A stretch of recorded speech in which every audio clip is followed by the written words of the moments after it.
সবাইকে কাঁদিয়ে না ফেরার দেশে চলে গেল জগদ্ধাত্রীর উৎসব। টেলিপাড়ায় শোকের ছায়া নেমে এলো। বিস্তারিত জানতে ভিডিওটি দেখুন। উৎসব জগদ্ধাত্রী ধারাবাহিকে বেশ দুর্দান্ত অভিনয় করছে।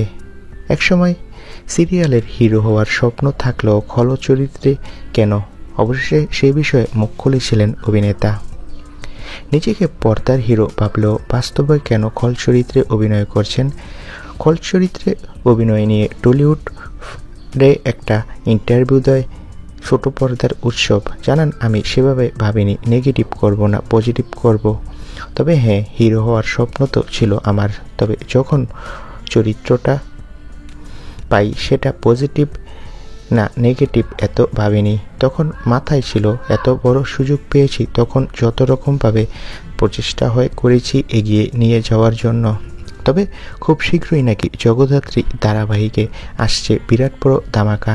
হ্যাঁ, এই সিরিয়ালে খুব শীঘ্রই মারা যেতে চলেছে উৎসব, কারণ তার চরিত্রের ইতি ঘটবে। তবে একটা কুচক্রী মহল দাবি করছে যে বাস্তবে নাকি তিনি মারা গেছে। বন্ধুরা, আমরা তার পরিবারের সাথে খোঁজ নিয়ে জানতে পেরেছি তিনি বাস্তবে সম্পূর্ণ সুস্থ রয়েছে। সামনে সিরিয়ালে তার চরিত্রটা মারা যাবে। তোমরা কে কে এই চমকটি দেখতে চাও কমেন্ট করে জানাও। ধন্যবাদ।